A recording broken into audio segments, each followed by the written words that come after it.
I was actually very excited to leave because it was an opportunity of my career, once in a lifetime opportunity. So I was very excited and looking forward to the experiences that I was about to have in Afghanistan. It was definitely sad saying goodbye to family and friends, but I was more looking forward to the positives of the trip and the nature of what can possibly happen over there. I actually recall when I first got there and getting my first call out, I kind of actually said to myself, all right, Holly, this is war, game on, like be prepared. So I worked in the Role 2 medical facility in Tarin Kot. So there was Dutch, American and Australian, and we had a rotation of Singaporean. So I was a medic. We conducted sick parade every day on our Australian soldiers that were in Tarin Kot, and also were on resus duties. So every Australian soldier that came in, it was our responsibility to be there to treat them, as well as any local, national or other coalition soldiers that presented.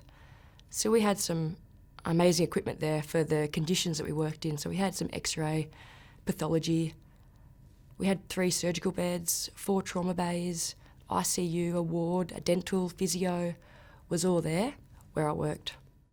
Flying in, I kind of thought, where am I? This is just dusty and like little shanty towns everywhere and crops all over the place. Then we land on a big dusty airfield and I was like, wow, this is where I'm going to be living for the next 9 months of my life.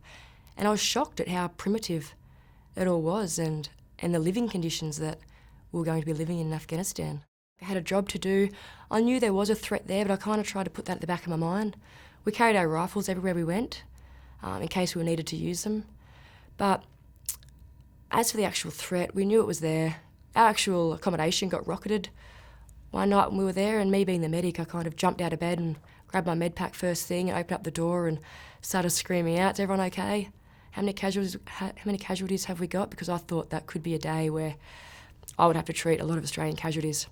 Thankfully, the accommodation that we're in protected us all, and we were able to sort of regroup, regather and go back to sleep and call it a near miss. We lived in a tiny little shipping container with 4 other girls, so there's no privacy whatsoever, and they were all that was in there was two bunk beds. So when we got there, we got a few of the boys to actually make us some shelving and stuff that we could actually put our clothes on, as opposed to living out of a bag for 9 months. The mess facility was huge, a massive mess, and they fed a lot of people. The food was definitely, you're able to survive on it, but there was nothing gourmet that came out of those kitchens.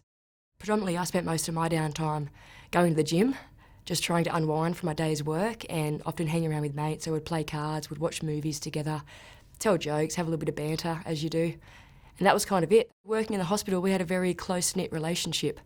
So we'd often go and play basketball against the Singaporeans and throw banter around, have games of soccer with the Dutchies, as the World Cup was on then, and they are just soccer mad, absolute fanatics. So a typical day often varied, so we'd get just Australian soldiers coming in with the normal gastro, tonsillitis, skin infections, things like that we would treat. And then sometimes we could have 4 casualties in a day come through the trauma bay at all different hours, or other times we might not have any for 4 or 5 days. So it depends. We would normally work from 7:30 to 5 o'clock every day, and then afterwards we'd be on call. So we're always in our rooms, and they'd run over and come and grab us if there was an incoming casualty.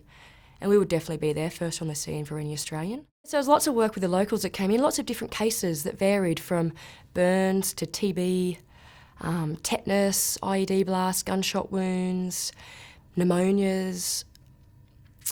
And it was a lot easier to detach yourself from that situation compared to your soldiers, because once again, it's just like you're treating another human being as opposed to one of your brothers. They were all quite skinny and scrawny, and we had children coming in with burns on their legs that were oozing green pus that in Australia that wouldn't happen. They'd be treated well and truly before it got to that stage.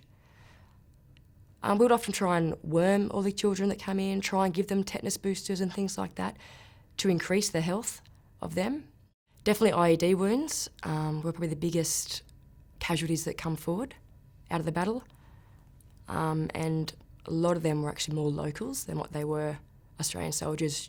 You go through the training in your head, and then to actually see a cut alpha, whether it's an amputated leg, arm, an IED, or a patient's just an absolute mess, is very confronting. That's something that I haven't seen in textbooks, and many doctors in Australia wouldn't have seen or done. So once we got that call in, everything was done at 100 miles an hour. We were running from here to there, getting our equipment, getting blood ready. What have we got to do? We've got to do DR, A, B, C. Have we got this? Have we got this? let's prepare everything and get organised. So we all knew where we stood and we all knew each other's role. But the actual destruction and carnage that came in were things that are in my mind and will stay there for a long time. And it's something you've got to really detach yourself from the person.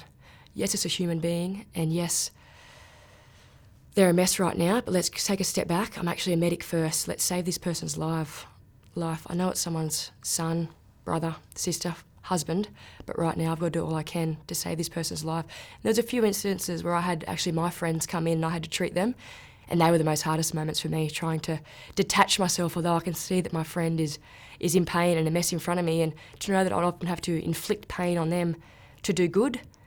And they'd be holding my hand and screaming, but I had to do a job first. PTSD is a big factor not only for all soldiers, but the medical profession takes a large hit as well. It definitely takes a strong soldier and a certain person to be a medic, to deal with what you have to deal with on a daily basis. Whether it's your friend, whether it's the enemy, unfortunately, who's just hurt your friend, that you've then got to treat because they're a higher medical priority than your friend. Those things like that are quite hard, and the courage it takes to be able to do those type of things. Definitely it's changed me as a person. I can 100% say that. I'm so more appreciative of Australia now and the things that I have. To see people without anything, basically, and they're still happy with life, definitely makes me appreciate my life a lot more. On a medical perspective, the things that I learnt, the things that I've seen, the lives that I helped change, I'm definitely proud of the trip that I did and the work I did over there and the people I was over there with. In my perspective, it was an amazing experience. There was nothing more prouder than having a patient come into you who was on death's row, looking after them for a month and then having them walk out the door and knowing that I